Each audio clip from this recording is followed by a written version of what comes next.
responsabilidad. Seguimos presentando la revista informativa Democracia. 7:55.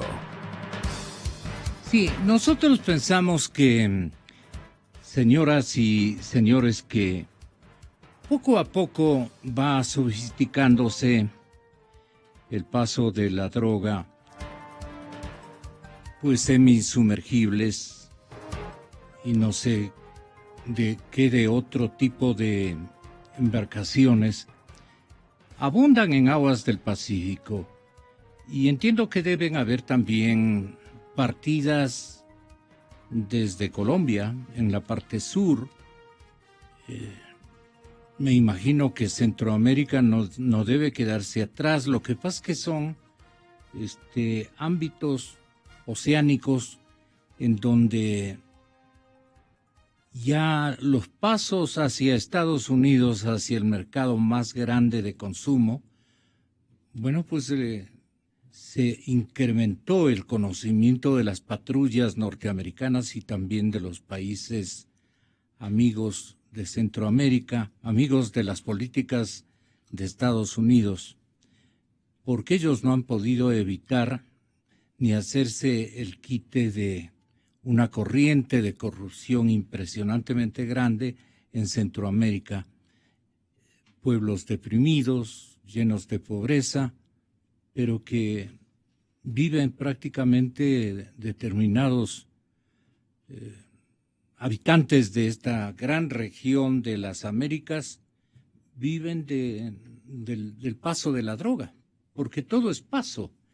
Doctor Gonzalo Silva, si usted fuera tan amable en convalidar o ampliar lo que la radio y los medios de comunicación, absolutamente todos, así como distinguidos analistas de la versación de ustedes, de la experiencia de ustedes, de los estudios que ustedes han realizado, porque para analizar este tema se necesita amplios conocimientos y un seguimiento bastante profundo, significativo de lo que las mafias, que ahora se llaman estamentos del crimen organizado, están realizando ahora en el océano que naturalmente cubre a la mayor parte de las naciones en América. Entonces, decimos nosotros que ya se está sofisticando este paso. Abundan en aguas del Pacífico embarcaciones de muchos de esos irán por las profundidades, quién sabe. Hemos leído alguna realidad de esa magnitud, pero Galápagos, muchas de nuestras islas, que son las más retiraditas del conjunto del archipiélago, como el caso de la que está cerca a San Cristóbal, en donde prácticamente hay una bomba de combustible, lo que llamamos una estación de servicio, La Floriana me parece que es, sí. Allí hay una estación de servicio para que todos los que pasan droga se reabastezcan de combustible, y no es broma ciertamente. No sé cómo opera y nos dirá seguramente en la parte correspondiente el doctor Ricardo Camacho. Arquitecto Fernando Carrión, bienvenido. Doctor Gonzalo Silva, ¿cómo usted quisiera conversar? ¿Cómo le parece esto? La sofisticación de este gran corredor ahora es de todos los días. Y yo me he puesto a pensar, y siempre le digo a la audiencia, porque la audiencia también pensará igual, si detienen 3, por lo menos están pasando 7, ¿no? Bueno. ¿Qué opina usted, doctor? Gracias, Gonzalo, por la invitación. Un saludo cordial a Fernando, a Ricardo y a la ciudadanía, por supuesto. Mire, la búsqueda afanosa del dinero fácil, ¿no es cierto?, les inclina a que toda esta clase de personas infrinjan, y más en esta clase de delitos, hablemos, que se constituye verdaderamente un flagelo para la humanidad, las drogas. Porque afecta físicamente, moralmente y socialmente. Físicamente porque deja en desequilibrio a todos los sentidos de la persona. Moralmente porque desinstitucionaliza a lo más sagrado que una sociedad tiene, la familia. Y socialmente y sociológicamente porque los estados, y en particular el nuestro, poco o nada ha hecho para abastecerse de estamentos de cuidado y protección para tanta gente que está incluida en estos hechos. La prensa de ahora mismo lo relata, que apenas 4 organismos existen. Yo me pregunto, Gonzalo, teniendo como se tiene tanto dinero en esta clase, que con esta clase de delitos se ha recuperado en bienes, ¿cómo es que no tenemos todavía verdaderos institutos que alberguen a las personas enfermas o de necesidad respecto a estos delitos? Entonces el delincuente sabe perfectamente, el delincuente infractor de esta clase de delitos, sabe que esto está caminando de esta manera y que además tiene un código orgánico integral penal que sobre los 5.000 gramos pueden transportar 500 toneladas, que no pasa nada. Que la máxima pena está fluctuando entre 10 y 13 años. Y que si vamos por la pena mayor, debería imponerse con las agravantes, porque aquí todas son constitutivas del delito, 1/3 más de los 13 años. O sea, hablamos de 17 o 18 años. Y no veo un sentenciado sobre 5 gramos, sobre 5.000 gramos, que le haya impuesto un juez 17 o 18 años legalmente. No veo. Entonces, todo esto conoce el crimen organizado, estas leyes. Sabe perfectamente de que se elaboró un reglamento y otro reglamento que minimizó las cantidades y que favoreció para la imposición de las penas. Pero estos reglamentos sin estudio, elaborados por la Procuraduría General del Estado, por este señor procurador, que todos los juicios o pierde o se allana. Este señor que nos hace pagar ahora por la Oxy, este señor que ahora nos hace pagar a la corte más corrupta que ha habido en Latinoamérica en el año 1997, es el mismo señor que regenta este problema del CONCEF anteriormente. ¿Qué ha hecho o cuáles han sido, ¿no es cierto?, las estrategias para recoger todos estos capitales de la gente que ha sido aprendida o detenida o capturada con droga, para reinvestir estos capitales en la gente que necesita y que son producto de esta desgracia y de este flagelo? No vemos, no encontramos. Sí. Si no fuese, Gonzalo, ahora porque la institución armada ha tomado cuerpo prácticamente en mayor control, ¿no es cierto?, En el mar. En el mar, pues, ¿cuántas toneladas de cuántos submarinos ya habrían pasado o habrán pasado? Porque lo que se captura, sabemos todos que es muy poco para lo que verdaderamente pasa o se transporta. Porque esto es un juego de intereses multimillonarios, ¿no es cierto? Entonces, en conclusión, Gonzalo. ¿Usted tiene conocimiento de cómo se produce el tránsito? El corredor es amplísimo, es por tierra, es por aire. Mar o tierra. Así es. Cualquiera de los tres. Sí. El que usa el mar, el océano, ¿cómo? Obligadamente por mar, obligadamente por ríos grandes, obligadamente con un abastecimiento económico y pues, por supuesto también con una coadyuvación de empleados o funcionarios de determinados estamentos que abastecen o conceden el abastecimiento, háblese de gasolina, háblese de fiel, háblese de cualquier otro producto. Entonces, esta es una gama, Gonzalo, que es de muy difícil explicación. quiénes nomás o cuántos nomás participan, ¿no es cierto? En el análisis de un narcoproceso, en la lectura de un narcoproceso, los abogados deben encontrar, y perdona que me detenga con esta pregunta en el doctor Silva, Fernando, me disculpan, cuando ustedes leen los primeros datos, el contexto, más bien dicho, de una captura, allí, ¿quiénes resultan ser los actores fundamentales? Por ejemplo, me nace preguntarle quiénes pesan el resultado digamos, en el microtráfico, en el tránsito menor, digamos. ¿Quiénes son los que pesan? ¿Andan con una pesa? ¿Cómo se produce esto? La policía, ¿O es al ojo? La policía, la fiscalía, porque ellos, hablo de la fiscalía principalmente, está entregada constitucional, orgánica y procesalmente como dueña de la acción penal pública, que esto es uno de los delitos, ¿no es cierto?, en los cuales se encarga no solamente de la dirección, sino de la investigación completa. Ellos. Yo lo que digo y pregunto, y que me den esto de respuesta, dirán que sí, pero yo no he visto. Y que cuando se aprende, ¿no es cierto?, por decirle un quintal de droga,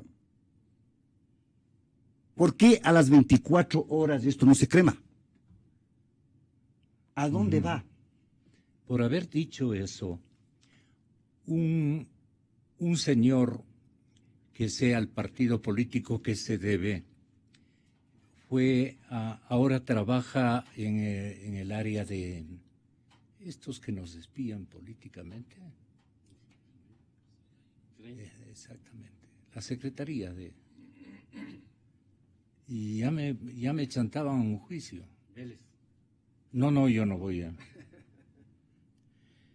Y entonces, porque dije a dónde pertenecían, cuando hizo la conversión el señor presidente de la República, dio una orden expresa de que ya no era esta la entidad que debía manejar estos cargamentos que eran capturados, porque siempre son cargamentos. Pero por supuesto. El señor ministro del Interior siempre se infla para decir, y con orgullo, no con orgullo de éxito administrativo y de control, la captura de tal, y siempre son capturas que hablan de toneladas, y entonces eso iba a parar en una institución. Nosotros, porque nos escuchamos aquí de parte de un invitado que dijo, esto hay que averiguar, y hicimos algún comentario adicional.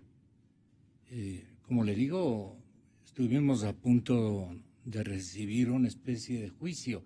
Entonces estuvo el Consejo Nacional de Comunicación y estuvo el CONARTEL rápidamente pidiendo grabaciones y todo para llevarme al paredón. Estoy preguntando, simplemente preguntando. Porque ¿cuándo se crema la droga? Se quema en forma inmediata.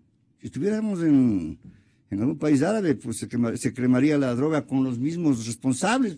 Al funcionario le digo yo, le pregunto le digo en la cara, ¿y ustedes por qué se demoran tanto en cremar esto? Le suspenden ya a esta entidad, le clausuran, y se vota contra mí. La lectura que hace o la asociación de ideas es por esa pregunta nos quitaron el control de esta entidad, pues no. Es lógico. Las cosas que ustedes supieran, uno tiene que torear aquí en esta profesión. Estamos ya hartos, pero estamos con Nieque para seguir adelante. Doctor Silva, entonces, me encanta que este momento el arquitecto Fernando Cordero nos acompañe. Como la presidenta. Es Carrión. Perdóname. Corcho es arquitecto también, pero Yo me equivoqué, pues. Pero no así. Fernando Carrión, muchas gracias por estar con nosotros y sí, yo te pido un montón de disculpas, pero al triple. al triple. Del norte Qué parece que vergüenza. vienen los, Sí, las malas Los lenguas. errores. los lapsus. Quieren ser presidente. Sí. Ya se fue. Usted se va a recordarle a la asambleísta principal. Bueno, ¿cómo ves tú la situación? Porque esto tiene también un componente político, tiene un componente militar, policial, tiene un componente de cálculo estratégico, y ahí se han vinculado, digamos, cuadros administrativos y del crimen organizado que saben hacer las cosas con éxito, ¿no? En cambio, lo que estamos preocupados es que en el océano están la inventiva, digamos, de estos y la vinculación que están ejercitando sobre nuestros pescadores y todo, ha cambiado las épocas. Y entonces el universo de personas que se dedican a la actividad va en crecimiento. Y eso, súmale las condenas, súmale lo que les ocurrió a unos que van a dar a China. Eso no era que estaban pescando en alta mar, pues no. ¿Qué van a pescar allí? No se puede ni pescar. Entonces, ¿qué sería? Pero la final, todo nos hace pensar mal de lo que está ocurriendo. Y por eso la preocupación. Semisumergibles llevaban nada más ni nada menos que 1,5 toneladas de droga. ¿Cuántos submarinos, cuánta tecnología habrá en el océano que está haciendo con otro rol, como un rol sano de llevar carga convencional y todo lo demás? Eso siempre ha habido, dicen. Pero, ¿y cuántos módulos militares estarán también participando de esto? ¿Y qué estamos haciendo sobre esto y los carteles y todo lo que... El Ecuador prácticamente, ¿en qué se ha convertido, Fernando, a esta hora del partido? Bueno, Gonzalo, muchísimas gracias por la invitación. Un saludo cordial a Gonzalo, Ricardo y obviamente todos los radioescuchas. Sí, el tema del narcotráfico es un tema que cambia todo el tiempo, no es una cosa estática, a cada momento vemos cambios distintos. Yo creo que lo más llamativo en este caso de este sumergible no es la tecnología usada, sino la ruta que es por Galápagos, que eso es relativamente nuevo, son 4 o 5 años. Pero esto de los sumergibles en la zona esta de Tumaco y San Lorenzo se viene produciendo desde el siglo pasado prácticamente, es decir, de la década de los 90. Incluso este sumergible no es de los más grandes, porque más o menos lo que se tiene estimado que un sumergible de estas características puede llevar de 4 a 6 toneladas. Es decir, es una cantidad bastante grande. En este caso estamos hablando de 1,5 toneladas más o menos, lo que trasladaría. 32 bultos, dice otro dato, ensacados y numerados, por lo menos en el que han encontrado. Cada uno de estos bultos contiene 20 paquetes, de esos que vemos en la televisión. Ahora, obviamente las rutas han cambiado. ¿Por qué? Porque el consumo ha cambiado. En el año 2008, que es un momento de quiebre en el narcotráfico, principalmente por la crisis económica de las hipotecas que nace en los Estados Unidos y luego se traslada a Europa, a uno de los sectores más golpeados es justamente el sector narcóticos. ¿Y por qué? Porque el sector narcóticos lava gran parte de sus recursos en el sector inmobiliario. Entonces ahí se produce una reconversión y que coincide con una reducción importante del consumo de cocaína en los Estados Unidos, en general de drogas, pero principalmente cocaína, de casi 40%, que es una cantidad muy grande. ¿Qué es lo que ocurre con estas dos cosas? Pues el consumo se diversifica y uno puede empezar a hablar ya de la globalización del consumo. Entonces, por ejemplo, el segundo país de consumo más grande en el mundo es Brasil. es decir, en la región nuestra. El país de consumo más alto per cápita en el mundo es España. Es España. Sigue siendo Estados Unidos el primero, pero con una reducción importante. ¿Qué es lo que significa esto de que han aparecido estos nuevos centros de consumo? Que han aparecido también nuevos actores. Si antes eran actores estrictamente nacionales, con alguna conexión básicamente con los colombianos, en la época de los carteles de Medellín, de Cali, del Valle, etcétera, hoy lo que tenemos es una conexión mundial. Podemos hablar incluso de una red global del crimen. ¿Cuáles son los carteles, las mafias, el nombre que se le quiera dar a estas organizaciones? En América Latina principalmente tienen dos orígenes. El uno, Colombia, que es donde se produce con la mejor tecnología, el mayor nivel de productividad, y ahí aparecen dos carteles que se han globalizado. El uno, los rastrojos, y el otro, los urabeños. Y en el caso de México, es fundamentalmente uno, que es el cartel de Sinaloa. El cartel de Sinaloa tiene este rato una presencia en 51 países del mundo, es decir, en la cuarta parte de los países que conforman Naciones Unidas, tiene operaciones ahí. Y el cartel de Sinaloa lava, invierte, el nombre que se quiera dar, en 3.700 empresas. Entonces, el cartel de Sinaloa no es un cartel mexicano, es un cartel global. Por eso es que nosotros vemos constantemente avionetas con matrícula de Sinaloa, vemos constantemente mexicanos que provienen de Sinaloa, etcétera, y ese no es el único caso del Ecuador, sino en general del mundo. Entonces, ¿qué es lo que ocurre hoy día con las rutas? Las rutas formales que utilizan, por ejemplo, transporte naval, son las rutas que van hacia Europa, básicamente. Y aquí hay tres destinos claves: España, Holanda e Italia, a pesar de que hay otros más como Alemania, etcétera, etcétera. Pero esos son con barcos, y barcos formales que salen de los puertos formales. Luego tenemos transporte aéreo, que esto es una cosa nueva en el sentido de que se utilizan los grandes aviones de comercialización. Y estos aviones van hacia Nueva Zelanda, hacia Australia, hacia la China, hacia Japón, etcétera. ¿Aviones de pasajeros? Aviones de carga y de pasajeros. Ya. ¿De dónde salen esos? De los aeropuertos internacionales que reciben los grandes aviones. ¿A dónde llegan? A los mismos aeropuertos grandes. Y el otro, que es el destino básicamente de los Estados Unidos, tienen dos rutas preferentes. Uno, la cuenca del Pacífico, que es absolutamente dominada por el cartel de Sinaloa, en asocio tanto con los rastrojos como con los urabeños, como la ruta que me da la impresión que ese es el caso de Galápagos, que no va directamente hacia México por el Pacífico, sino que va hacia Centroamérica.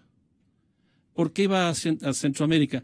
Desde las Galápagos, ahí hay un signo de interrogación que puede ser por el tema legal, que tiene que probablemente por las características internacionales del agua, cosas de ese tipo.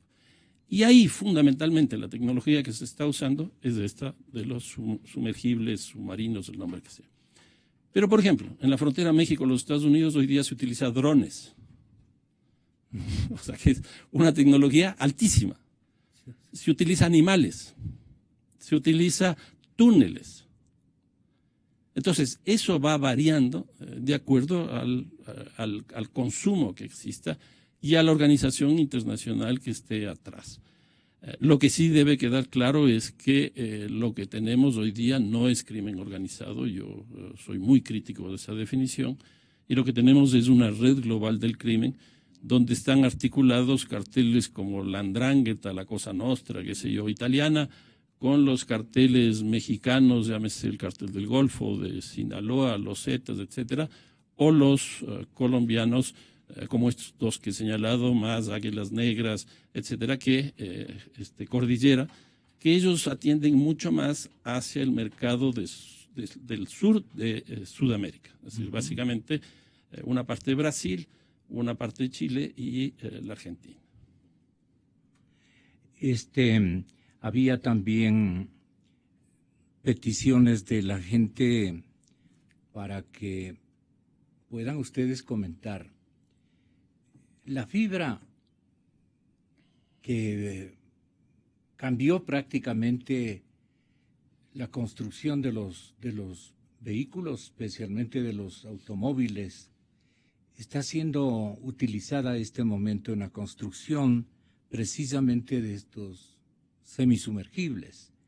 ¿Y qué más habrá en cuanto a las técnicas, a la incorporación tecnológica que deben haber ya en conocimiento de la Policía Antinarcóticos Mundial?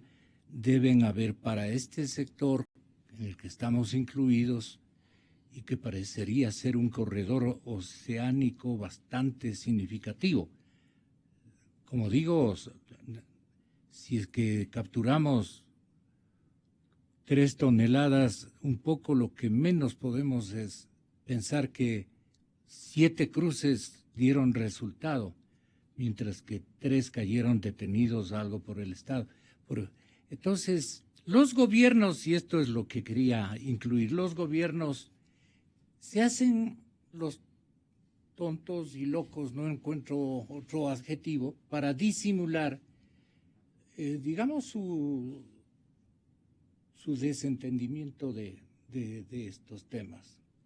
Y entonces lo que pensamos nosotros es, como simples ciudadanos de a pie, que ellos creo que cuantifican, inclusive llegan a cuantificar multiplicación de dinero, ¿no es cierto?, a través de sectores inmobiliarios fundamentalmente, de lo que eso va a producir en la economía activa.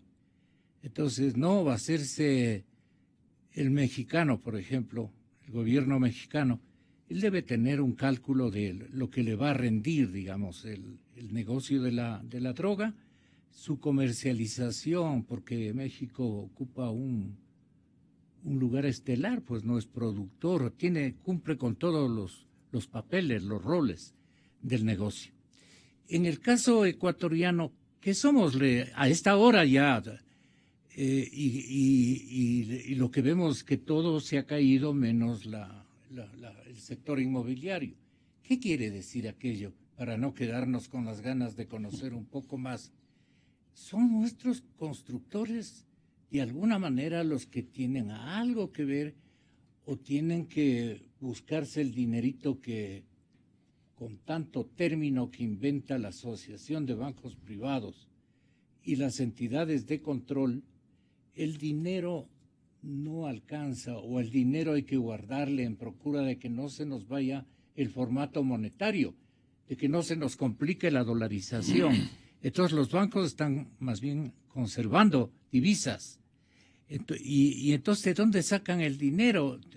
Por ahí es la inquietud media ingenua, media pendeja de parte de los que conversamos estos temas. Tenga la bondad, arquitecto. A ver, es un tema complejo. No queda más que preguntar de esa manera.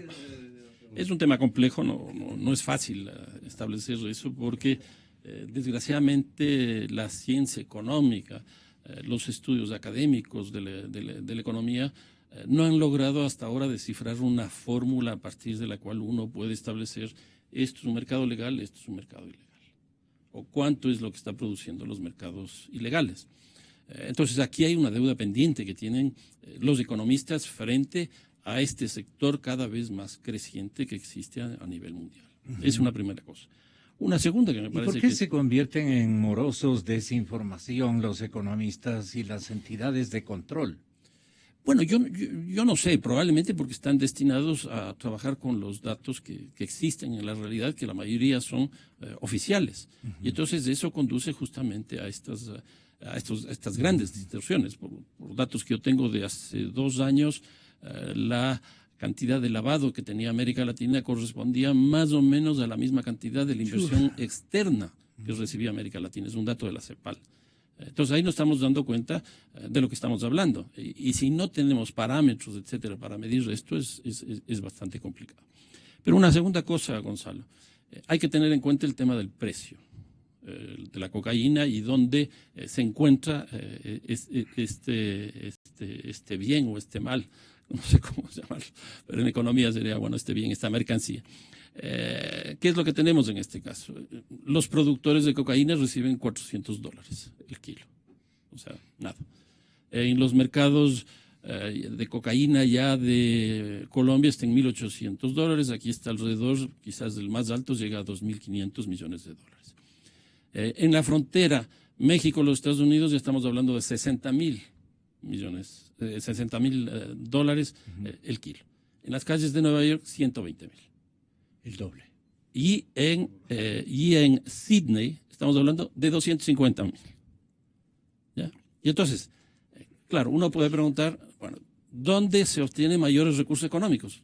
Obviamente en los países de consumo, no es en los países de producción. Hay un estudio muy interesante de la OEA que nos señala que América Latina se queda con el 20% y el 80% se concentra básicamente en los Estados Unidos. Entonces el gran lavado no está acá. Que se lava aquí, se lava aquí. Y hay países que son mejores para el lavado. Por ejemplo, el caso del Ecuador por la dolarización. O sea, uno no puede negar eso. Aquí no hay necesidad de hacer ninguna conversión de la moneda nacional a la internacional porque ya se lava. Entonces el Ecuador es un país exportador de dólares y billetes.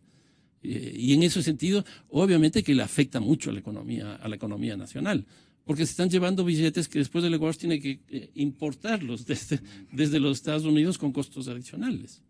Entonces, obviamente que hay... Pero no solamente por el costo del papel, sino por el valor propiamente del billete. Exactamente.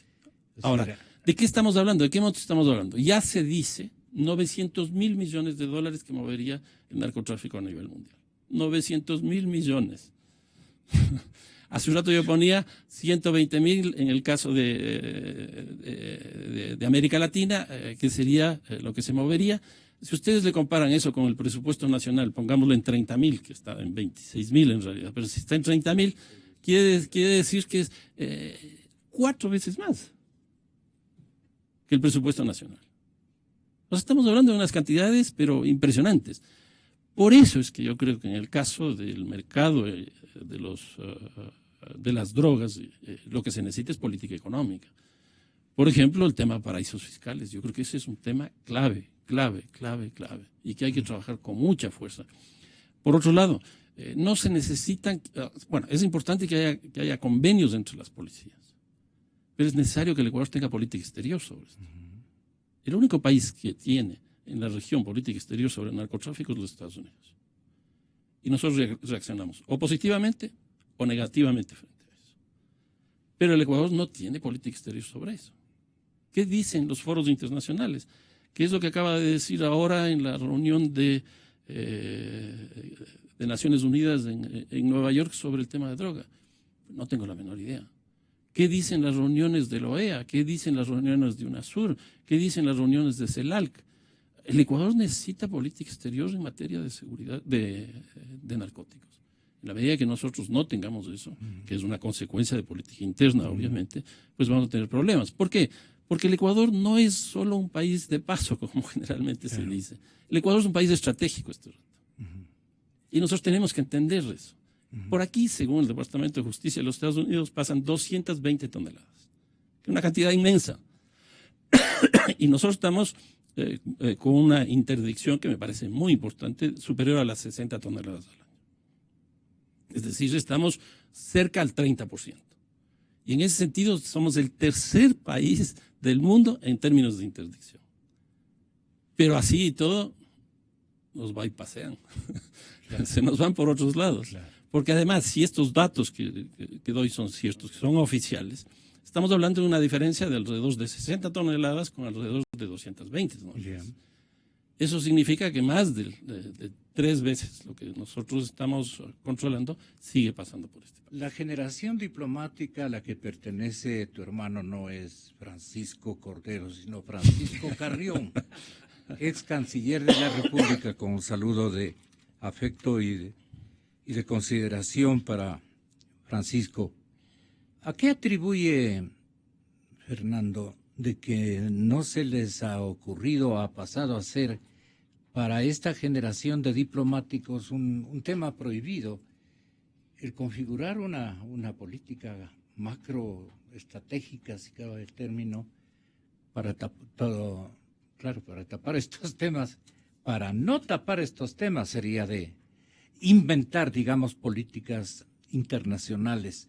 No permite tal vez el entorno, porque todo el mundo anda en la liga esta que debe haberse configurado y que resulta altamente peligrosa, poner las letras y las normas para establecer de alguna manera un control estatal sobre estos fenómenos macroeconómicos que está generando el negocio ilícito de las drogas? Bueno, yo no he conversado sobre este tema con mi hermano Francisco. Obviamente he conversado sobre el tema narcotráfico, como converso y sufrimos por la liga, cosas de ese tipo. Pero sobre este tema en particular no he conversado con él. Yo creo que sería muy bueno cuestionarle, preguntarle, etcétera. A los diplomáticos. A los diplomáticos, Muy incluso a mi hermano, para ver que si yo también estoy pensando cosas que no corresponden con la realidad, o sí. Pero lo que sí me parece que también habría que señalar en términos internacionales, Gonzalo y amigos, es que yo creo que si se firman los acuerdos de paz en Colombia, hay ahí el punto número 3 de los acuerdos, que es básicamente el acuerdo sobre narcotráfico. Ese punto, a mi manera de ver, es clave porque bueno, en todos los acuerdos, en todas las negociaciones ha habido un representante directo del presidente Obama, pero aparte de eso han estado otros funcionarios norteamericanos. ¿Qué significaría eso? Que si se aprueba ese punto dentro de los acuerdos generales de paz, esa va a ser la política de los Estados Unidos frente a América Latina. Y yo creo que tiene cosas bastante interesantes ese punto. Y me parece que eso no se ha discutido en el país, sino que lo único que estamos discutiendo es que si se van a venir los guerrilleros o no. Sí. Además son muy pocos, son 10,000. Sí. Pero justamente, doctor Ricardo Camacho, apelo a su conocimiento. Nos damos cuenta que, por ejemplo, la periodista colombiana, española, tiene ambas nacionalidades, ya todos estamos enterados, Salud Hernández, que aparece en las cadenas colombianas y latinoamericanas muy frecuentemente desde Bogotá.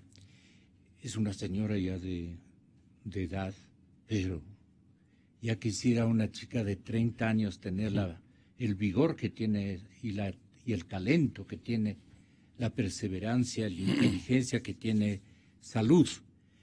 Ella está en este momento a las expensas seguramente de uno de los ejércitos combatientes que se ha consolidado al tenor del buen trato que han recibido el presidente Santos, dicen los analistas colombianos, no es una aseveración mía.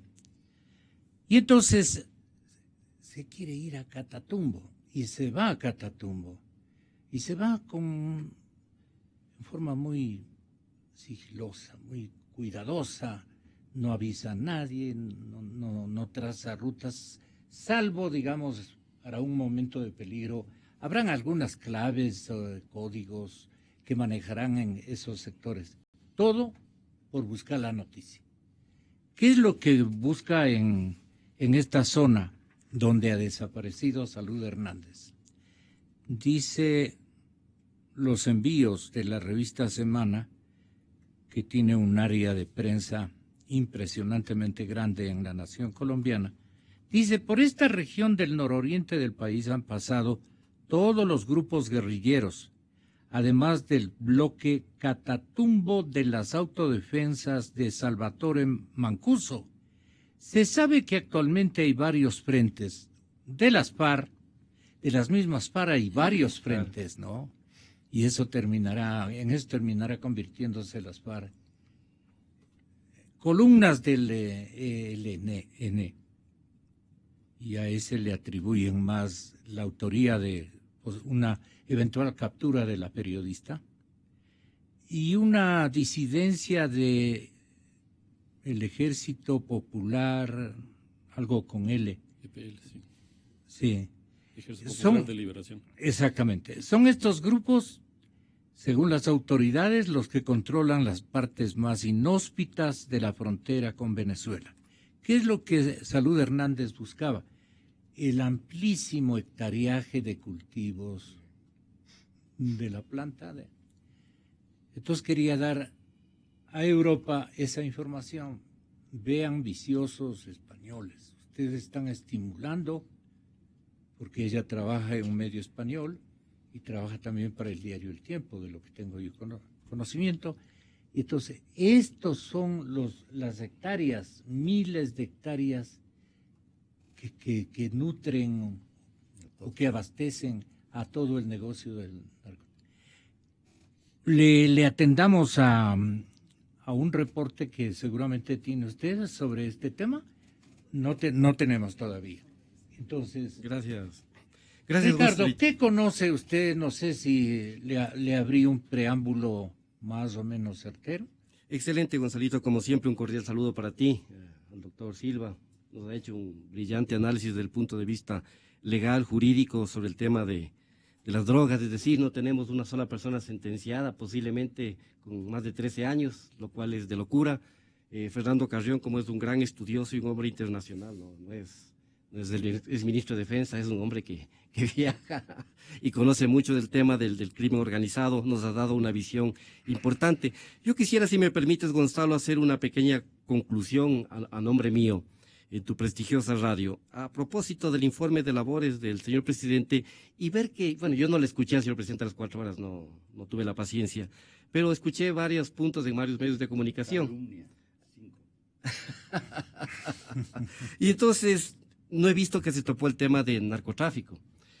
Yo voy a dar 4 o 5 ideas fundamentales. Él topó el tema del microtráfico, ¿no? Algo dijo, tal vez nos sirva de algo. También hemos declarado la lucha frontal contra el microtráfico, uno de los principales peligros para nuestra juventud. Lucha en la que no tengan ninguna duda, venceremos. Ya se han dado importantes avances, nuevamente gracias a las reformas institucionales facilitadas por la Asamblea Nacional, porque hasta hace pocos meses, de acuerdo con la ley, yo no era el responsable de la lucha contra las drogas. El CONCEP se hallaba en la Procuraduría General del Estado, pero en esa fluida comunicación con las diferentes instancias del Estado, más el apoyo legislativo con el cual contamos, se pudieron hacer las reformas correspondientes para darle esa responsabilidad al presidente y tener mucha más contundencia para enfrentar este peligro que acecha constantemente a nuestra juventud y que a nadie le quede la menor duda. Venceremos en esta nueva lucha por nuestros jóvenes, por su salud, por su bienestar. Exa FM. Bueno, que con eso ya pasó el primer obstáculo, ¿no es cierto? Claro, la reflexión siguiente, y voy a ser muy respetuoso como siempre soy con las autoridades, la revolución ciudadana lo que nos deja es un fracaso total en el tema de consumo interno.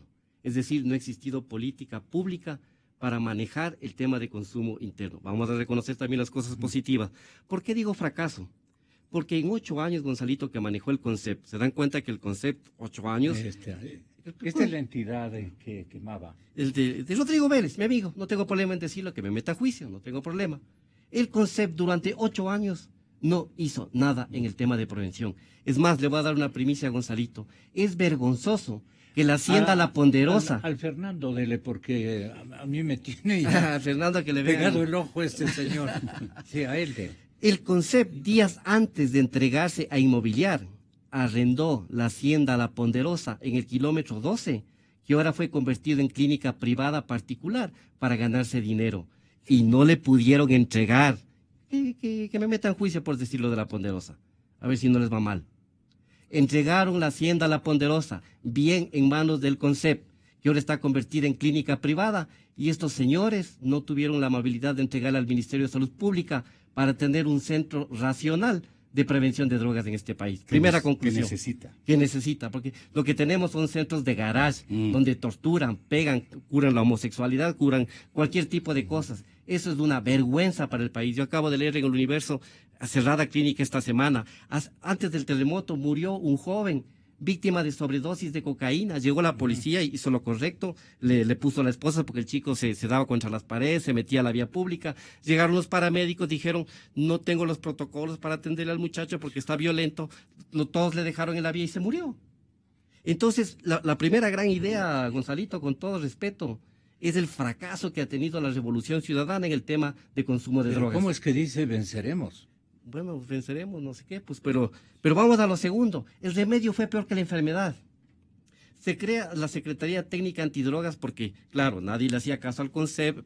Yo también ayudé a promover la ley porque pensé que un órgano del Ejecutivo que iba a disponer al resto de ministerios de alianarse, es decir, Ministerio de Salud, Ministerio de Educación, Policía Nacional, es decir, una política pública en donde el tema de drogas sea visto y analizado como un problema de salud pública, no de bolsiqueo a los estudiantes. Si usted puede meter a un microtraficante preso ahora, mañana aparecen 2 a vender la droga. Entonces, ¿qué es lo que hay que cuestionar, Gonzalito?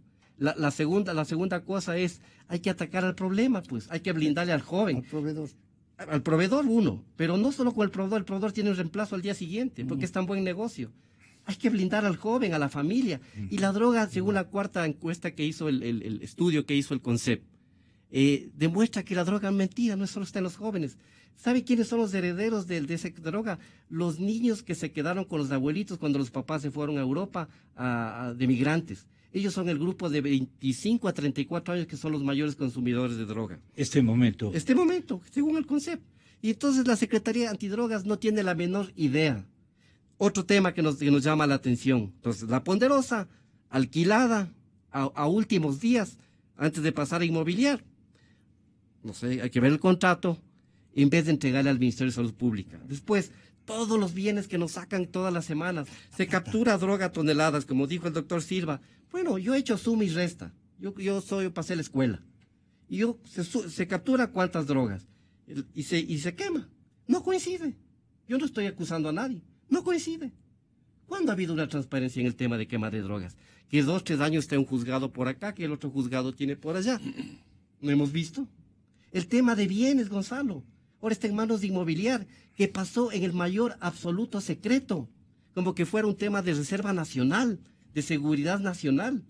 ¿Cómo el CONCEP no hizo una página web y decía, señores, nosotros destacamos que tenemos 300, me voy a inventar 400, 500, 600 bienes muebles, inmuebles, esto y este otro? ¿Cuál es el secretismo? Y aparte de eso vamos a destacar las cosas positivas. El Ecuador sí no tiene laboratorios para droga, pero el informe de los Estados Unidos, que les dolió mucho, y hoy sí coincido con los norteamericanos, a veces no coincido, primero, dijo que el puerto de Guayaquil se ha convertido y sigue convertido en el principal centro de acopio y envío del 1.800.000 carga que tenemos en ese puerto, que solo se revisa el 1%.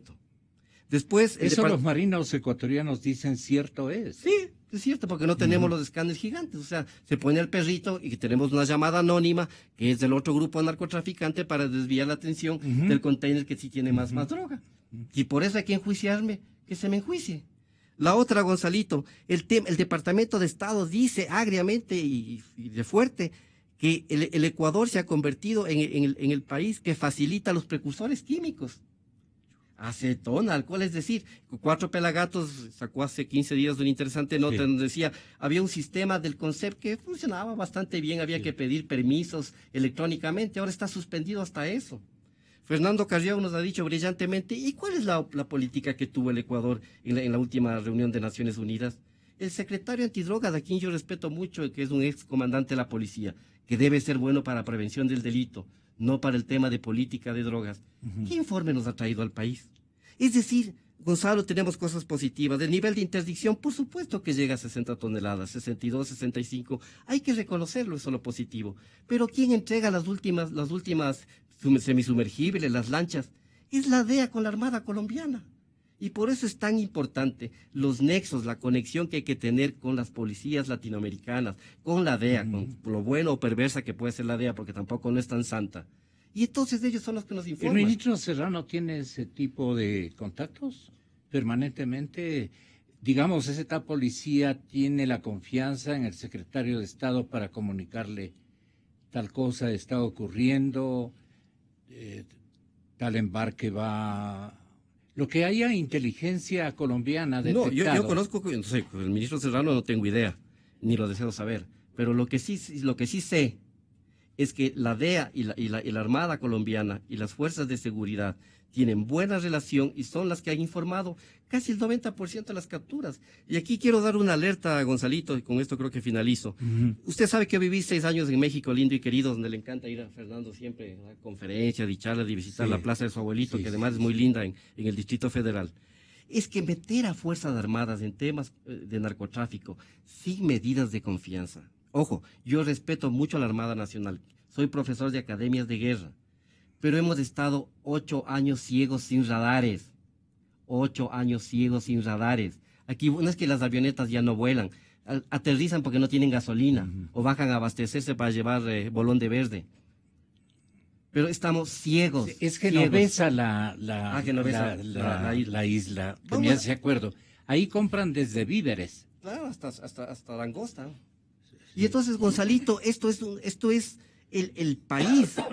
Hay que reconocer las cosas positivas, pero también yo creo que a la Revolución Ciudadana le quedó grande el tema de la política pública de consumo de drogas. Es decir, nos preocupamos felices capturando 60 toneladitas de polvito. Bueno, si ese polvito, como es un crimen transnacional, es un delito, hay que perseguirlo. Ya lo ha dicho el doctor Gonzalo Silva, ya lo ha dicho Fernando Carrión. Pero ¿cuál es el tema que más nos toca a los ecuatorianos? Ver cada día, yo le conversaba a usted en una reunión que mantuvimos hace 15 días por tema de Padrino Solidario, le decía, Gonzalo, cómo me duele ver cada día cómo decenas, no solo de niños, jóvenes, adultos, inclusive personas adultas que consumen cocaína y se van tranquilamente a la casa por una falta de política pública y se arrienda la hacienda La Ponderosa días antes de entregar inmobiliar para que se haga un centro privado. Esas son las cosas que deberían aclararnos, la transparencia y la... ¿Qué será? Pues en el informe yo me quedé sorprendido de tanta transparencia existente en este país, Gonzalo. Así de claro, Gonzalito. Categórico, valiente, muy bien. Doctor Silva, lo último suyo, lo vi registrando algunos puntos. ¿A quién van a enjuiciar, dice el Gonzalito? No. Mire, Gonzalo, y ciudadanía. Este problema de las drogas es un problema verdaderamente lacerante. Es mientras la mente humana sea inagotable, Y tenga traviesa. tantos misterios como el amor, como el mar, esto no terminará. Será como la tragedia de Eurípides. Especialmente el amor. No pasará esta cuestión. Fernandito. Sabe mucho del amor de Fernando. Es una maravilla, claro. Por eso estoy con la paz, yo. Por consiguiente, Gonzalo, hay que considerar, hoy por hoy, que el penalista actual, ¿no es cierto?, no solamente tiene que conocer el aspecto sustantivo, adjetivo, la jurisprudencia ni la doctrina. Eso también se impone a fiscales y a jueces, ¿no es cierto?, que caminamos por estas arenas criminales. De que es obligación también educarnos en los campos colaterales del derecho criminal, como son la sociología criminal, la antropología criminal, la psicología criminal, la estadística criminal y la política criminal. Porque allí encontraremos nuestro sostén para aportar con algo a la sociedad y a quienes son los hacedores de esta ley. Porque chiribogas y chiluisas son delincuentes. Así. Este es un decir del pueblo, ¿no es cierto? Mientras los unos en refinadas casas fuman y obtienen la droga, los otros en burdeles cualesquiera, con karaokes insensatos, con trago barato. O sea, todos somos responsables de los hechos. Pero necesitamos políticas. Y estas políticas se trata en unas ocasiones, a través de determinado ministerio implementar, y en otras no. Yo creo que el ministro de Gobierno sí tiene colaboración interinstitucional e internacional, por lo que se captura algo de lo mucho que se va, indudablemente. Pero falta una política de explicación que esté registrada. Así como nos dijeron que las políticas de la Administración de Justicia deben someterse a 5 ejes, que era el talento humano, que era el modelo de gestión, que era la infraestructura civil, que era la infraestructura tecnológica y que era la colaboración interinstitucional. Esta también tiene que implementarse para toda clase de delitos. Crearse un verdadero sistema criminalístico, políticas criminales. La Fiscalía no tiene políticas criminales. Tiene un director de política criminal, es una cosa diferente. Pero políticas criminales, ¿dónde? ¿No le interesa al doctor Galo? ¿A quién le interesa? Le interesa es al jefe, que es en este caso el doctor Chiriboga, pero recabando de quién debe encargarse de la creación de estos planes estratégicos de política criminal. Lo tenemos. para ellos. Entonces, ¿dónde está la secuencia lógica? Eso le digo, Pero- no le interesa otra normatividad más creativa, más visionaria, más apegada, digamos, a una lucha consecuente con semejante cantidad de normativas que han logrado ser burladas Gonzalo, tradicionalmente. Si le ubica una normatividad más exigente, a mucha gente no le puede convenir, Gonzalo, porque con esta vive... hasta hace pocos años existió en la Universidad Central del Ecuador un instituto que se denominaba Instituto de Criminología. Y en Guayaquil también había verdaderos centros educativos con gente conocedora en todas estas áreas que me he referido, todas, y que aportaban al Estado, hablemos de la Administración de Justicia, con criterios verdaderamente sabios, científicos, técnicos, y probados. pero por supuesto porque era gente demasiado, que tenía un aspecto cognitivo de muy altos quilates. Pero se desconoció a este Instituto de Criminología. No les conviene. Imagínese usted, Gonzalo, que hasta el Código de 1983 en vigencia, el procedimiento penal, los jueces debían obligadamente receptar o recibir el informe del Instituto de Criminología para imponer una pena. Hoy los jueces no saben a quién sentencian. No conocen al hombre que sentencian. A este ciudadano que viene del albañal o viene del hotel. No conocen. Entonces somos insensatos inclusive en una aplicación de una ley con el supuesto de que somos cumplidores de la interpretación de su catálogo. Pero no analizamos al hombre. ¿Y qué nos encontramos después? Cuando están detenidos o privados de la libertad, ha sido loco, ha sido demente, ha sido enfermo. Si cuando esto debió primar previamente para cualquier resolución, ¿cierto? Ya algún escritor como Boris decía, sanos y anormales son la mayoría de delincuentes, Gonzalo. Gracias, doctor Silva. Muchísimas gracias, Ricardo. Maestro, muchísimas gracias. Me refiero al señor arquitecto don Fernando Carrión. Que quede claro. Ahora Muchísimas estuve gracias. en Concepción, en Chile, y ahí me decían profesor. Ah, sí, tú fuiste. Y me decían profesor, y me sentía orgulloso porque solo a los entrenadores de fútbol les dicen profesor. Y señorita. Buena esa. Los señoritos a los profesores. Buena esa. Señoras y señores, ahora vienen Wilfrido Lucero y Rafael Ollarte. El presidente Rafael Correa afirma que su régimen ha sido prendado de virtudes y honestidad.